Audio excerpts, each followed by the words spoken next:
Who's more dangerous, a 46-year-old Pacquiao or a 27-year-old Ryan Garcia? Um, yeah, so like as of right now, I have the mentality, that Ryan, is gonna be the more dangerous fighter. But of course, when I was getting ready for Pacquiao, I was getting ready for a dangerous Pacquiao.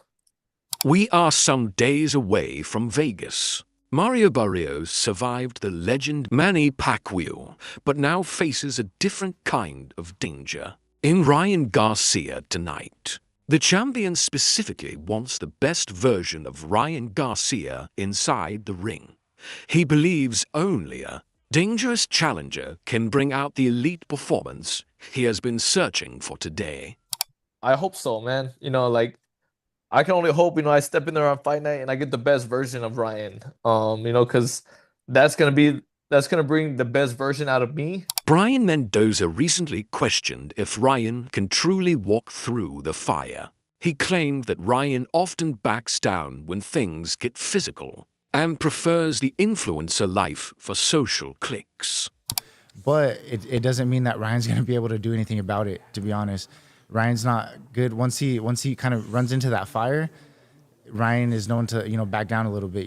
He stepped up because he thought he could walk over Tank. Tank cracked him a couple of times and kind of settled that down.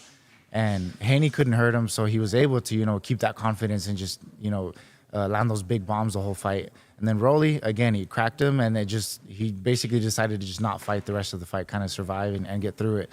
So we've seen what happens when Ryan gets to that point. And Ryan brought up that point of there's going to be cuts and blood in this fight. He says it's going to be a bloody matchup. Yes, but he's saying that because he knows Mario's usually, he gets swelling and he'll bleed and stuff in his fights, but he doesn't realize what the opponents have to go through to get to that point. People can make Mario swell and stuff because they're also willing to go to the war and take the damage that comes with it. I don't think Ryan's willing to go through that fire to get to that. Barrios echoed these sentiments by calling Ryan a paso because of his online antics. He isn't interested in likes or followers, but wants to test how bad Ryan wants it. It's just me myself. I don't resonate with people like that. It kind of just seems like everything they do or the way that they move is like they move it in a way that, like, if they know there's always like a camera on them, or there's always like trying to do something for like clicks or likes. So yeah, I did call him a payaso.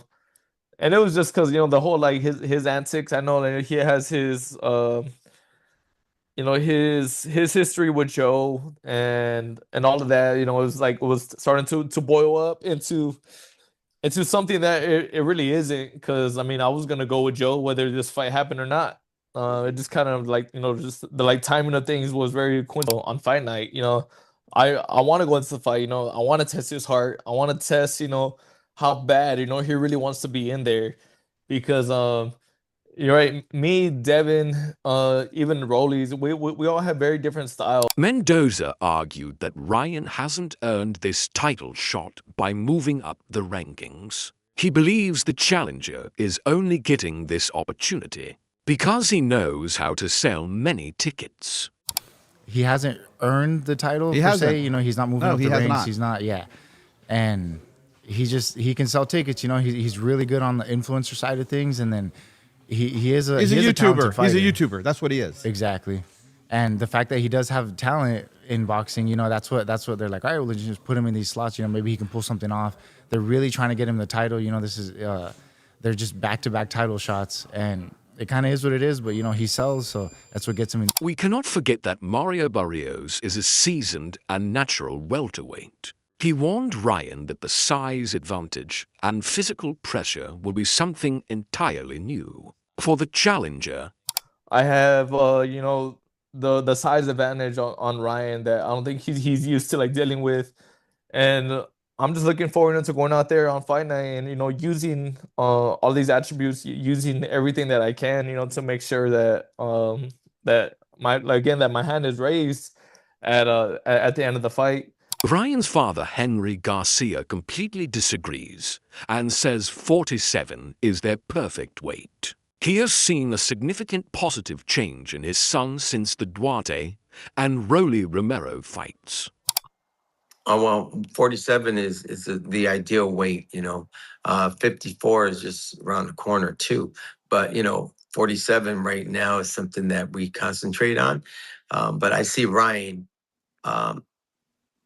going into 50. People talk about these title opportunities. Mhm. People ask, how does Ryan Garcia get a title opportunity after a loss? What would you say to the people that say these words? Well, I mean, listen, whether you win or lose, the value is there. The value is there. Everybody, just like you said about, Shakur saying that wasn't right. Everybody knows that wasn't right. Okay. So the loss to me is okay, congratulations, but that wasn't my son. Fighting Duarte was Ryan. That's the Ryan you want. And that's the Ryan that we have right now. That's the one you want. Henry claims that when Ryan is 100% in mind and soul, he is dangerous. He believes the connection between trainer and fighter is what will bring home victory. But again, we don't overlook Barrios. I like Barrios. I like the way he is. I mean, it's awesome. I love boxers. I like the way they are. But I love my son, and I know what my son's ability is. And when he's 100% mind, body, and soul, it's like, oh my gosh, that's danger. It just you got to have the connection. The trainer and the boxer has to be connected. I mean, you know what he's gonna do in 5 minutes. You know what's gonna happen after training. It's like the connection is so solid that you know basically what they're thinking, both boxer and trainer. And when you have that, there's that connection. That's what you want. You want, even when a phone call comes in, say, hey man, did you say less? I already know. See, there's the connection. That's what you want. That's what you're after. But when you don't have that, that's the missing link. And that's the thing that can harm you. That's the thing that can make you lose.